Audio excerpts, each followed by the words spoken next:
What's up, everybody? Back here for another video today. I'm going to be talking about my Big 12 power rankings going into the 2026 season. There's so many interesting teams. You got Texas Tech at the top. You got the Cincinnati's kind of near the bottom. You got teams in the middle, Kansas State, Colorado could be interesting. There's so many fun teams to talk about. So yeah, I can't wait to get into it. I'm going to Iowa State next year, so big Big 12 fan, and I'm super excited to watch so many of these games, and yeah, just can't wait to get into this list. Now, in last place, number 16, I'm going to go with the Kansas Jayhawks, a team that's been solid over the last couple of years after being kind of a bottom feeder football program throughout the majority of their history. They had Jalen Daniels, who did so much for that program, but unfortunately, he's gone. Now they're in a tough quarterback battle. They don't have too many guys on either side of the ball, and overall, they're just not great. They're ranked as the 74th offense, the 74th they're sorry, 72nd defense in the country per punt and rally, a statistical analysis website that I use. And just overall, they've had a lot of trouble, fielding a great team this year. And I think it's going to be hard to trust them without Jalen Daniels and some of these star players that they've had in the past. And so, yeah, unfortunately, I have to put somebody last, but I think they're going to go last this year. Next one's going to be an interesting one. At 15, I have UCF, a team that I don't think is necessarily bad. They brought in Alonzo Barnett from James Madison, who took them to the playoff last year, which is obviously a big deal for a program like UCF, who's just hasn't pulled it together the last couple of years, despite being good back when they played in the Group of Five. So.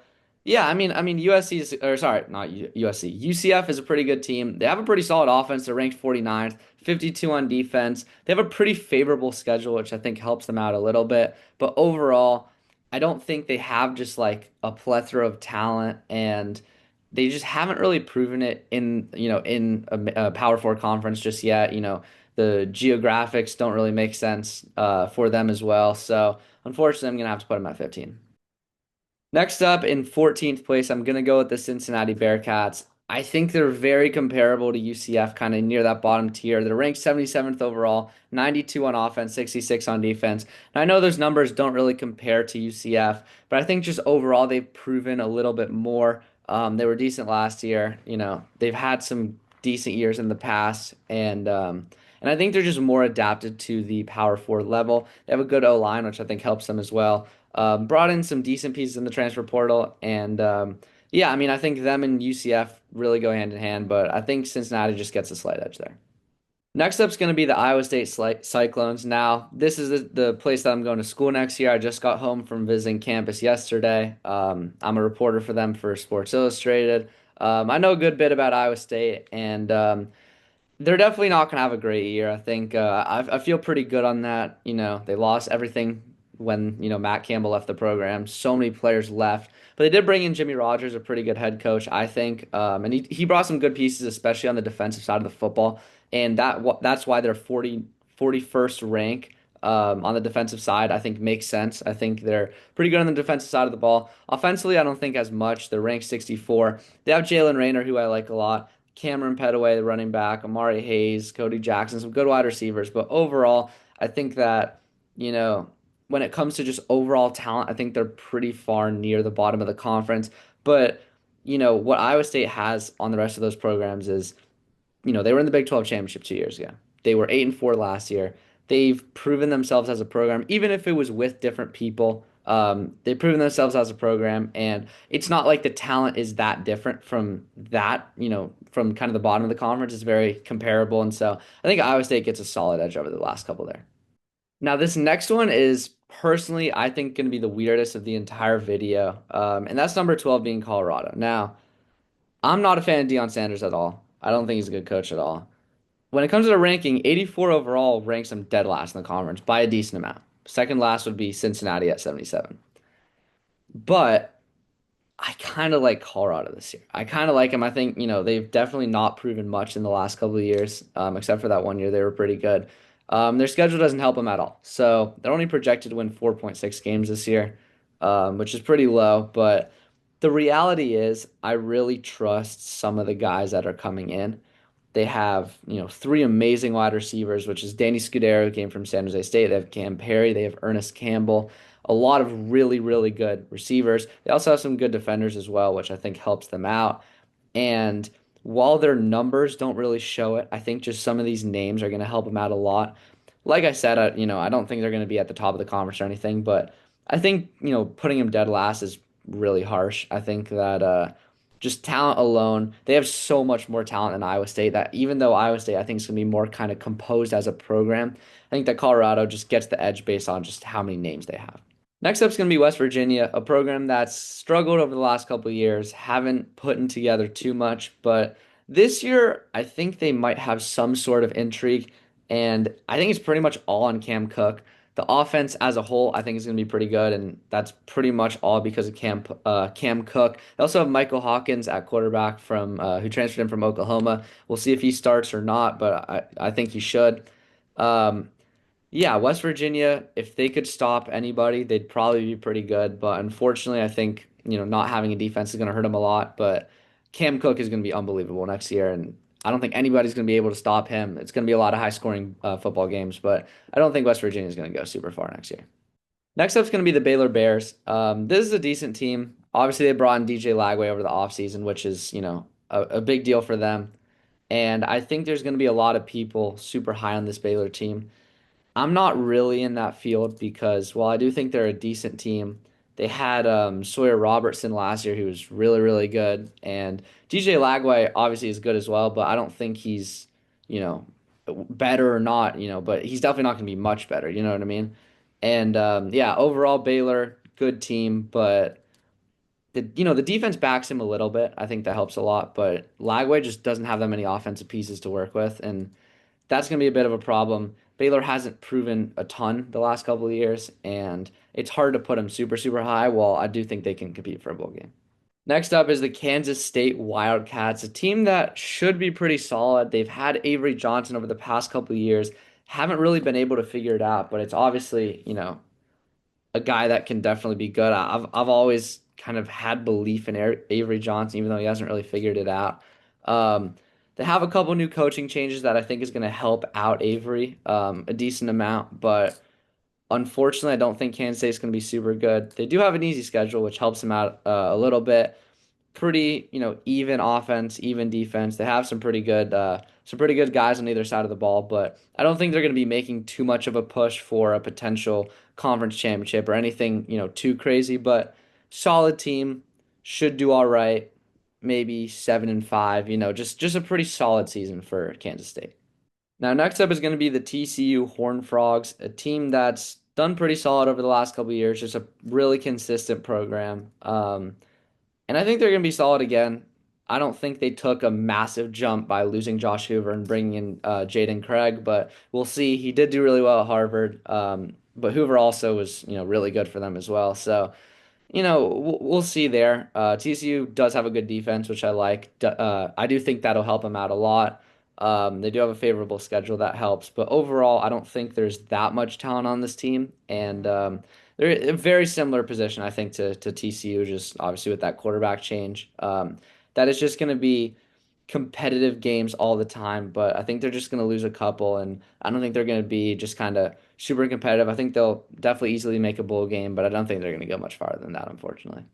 Next up is going to be the Arizona Wildcats. I like Arizona. They've been pretty good recently. I think that's going to help them out. Just having a lot of consistency.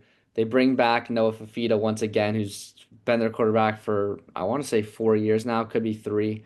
Um, but yeah, they have a pretty solid culture going there. Unfortunately, I don't think it's the culture is conference championship contention or anything like that, but it's we'll definitely make a bowl game. We'll probably make like a pretty solid bowl as well. But not kind of get over that hump. But I can see them, 8-4, maybe even a 9-3. And yeah, I like this Arizona team. Pretty good, good offense. I think they'll be pretty good. They'll be fun to watch for sure. Now in sixth place is going to be Arizona State, Arizona's rivals. I'm really conflicted on what to do with this team because obviously 2 years ago they were amazing. Last year I was super, super high on them. I thought they were going to be like a top five team in the country. They really struggled. Sam Levitt didn't play well, got hurt, all that stuff. And yeah, I mean, just overall, the team hasn't been amazing. They're not, I mean, obviously in relativity, they're on a positive trajectory, but after last season, I don't feel super good about them.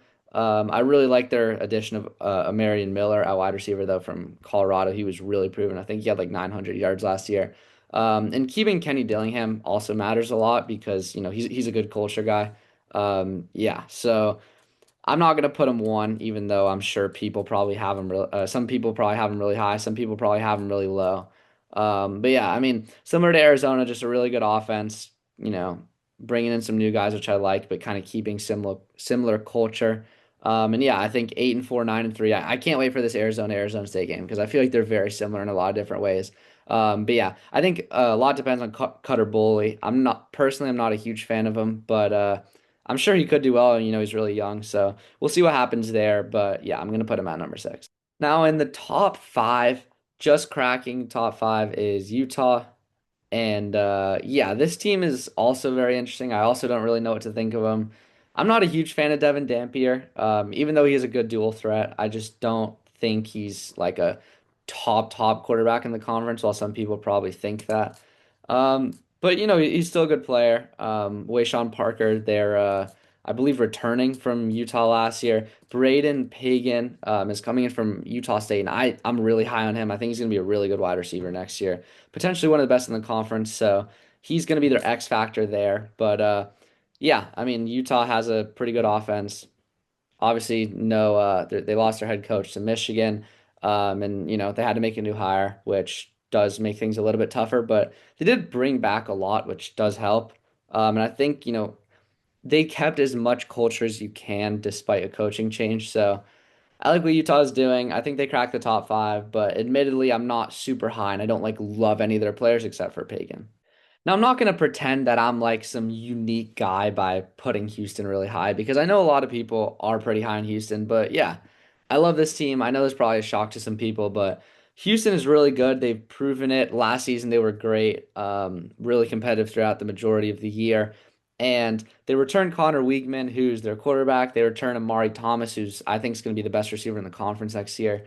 And the fact that they both played together last year and now are returning again helps them out a lot. Um, Definitely, I think kind of the best quarterback receiver duo. I want to say maybe I'll regret saying that, but I'm pretty sure that's my favorite wide receiver quarterback duo in the country. And yeah, overall, just this offense is pretty good. They've proven a good bit, and yeah, I expect a good bit of kind of a Cinderella story from them this year. Now, in the third spot is Oklahoma State. Now, I know people kind of rank Oklahoma State very differently because on one side, it's like their offense is amazing. They brought so many good pieces in, but at the same time, it's like their defense isn't very good. Their offensive players are kind of only proven in the group of five. So, where do you kind of lean in that regard? And I'm definitely leaning on the upper side of that. I think that this Oklahoma State team is really, really good. The offense is obviously fantastic, potentially like a top 10 in the country type of offense. And the defense obviously isn't great, but I don't think it sucks either. They do have Ethan Westlowski at linebacker, who's going to help them out a lot. Now, I understand Oklahoma State hasn't won anything in a long time. Not a long time, but like they've been really bad the last couple of years. And that definitely can be a reason that you put him low, but this team is very different. No Mike Gundy, Eric Morrison, who's I think a really good coach. I love North Texas last year, as you could probably expect. And so yeah, Oklahoma State I think is gonna be amazing. Probably like 10-2, 9-3, something really good. And I don't think their offense is gonna be, or sorry, I don't think their defense is gonna be as bad as expected, but I do think their offense is gonna be as good as expected. Now, on to the top two. In second place, I'm going to go with BYU. I love this team. Bear Bachmeier returns as quarterback. He was an elite freshman last year, especially on the ground. Yeah, he's going to be really good. They have LJ Martin at running back as well, who's returning for another year. He was great last year. Just a lot of proven talent at the returning, I think is great. They also have Evan Johnson at cornerback, who actually went to my old high school, which is pretty cool. But he's like really, really good, their star, I think, entirely defensive player. And yeah, just this defense is really good. The offense is just consistently proven. And it's been a couple of years since BYU hasn't been good. So, I love their fans. It's really tough to play in Provo. I think BYU is probably going to be a 10-2 or 11-1 team next year. But of course, number one is going to have to be Texas Tech. Now, there is the whole Brendan Sorsby saga. He isn't playing. They're going to have to go with somebody else. And it's going to be interesting to see how that goes. Their other quarterback who is expected to start is going to miss the first couple of games because he's still recovering from an injury from last year. So early in the season, they might look shaky, but quarterback aside, this team's so good regardless. They have, Jacoby Williams at running back who's really good. They have Ben Roberts at linebacker who's great. They have good defensive linemen. They have good corners, like I said, good linebackers. Like this team is so good regardless. And just overall, front to back, offense, defense, this is the best team, regardless of, who their quarterback is, who their like star players are. I think that Texas Tech is just kind of a level ahead of the rest. And look, I can see them having a bad season based off the vibes around the program, but I doubt that's going to be a problem. I think they'll probably go 11-1, potentially even 12-0 because of how easy their schedule is, but we'll just, have to wait and see. So yeah, thank you guys so much for watching. If you want to stay tuned for more conference predictions, stay on this channel. I'm doing all sorts of college sports coverage, college football in the offseason, college basketball, college baseball, which is still ending over the next couple of days. So yeah, stay tuned to the channel for more. I'm going to be having content posted a ton throughout this summer.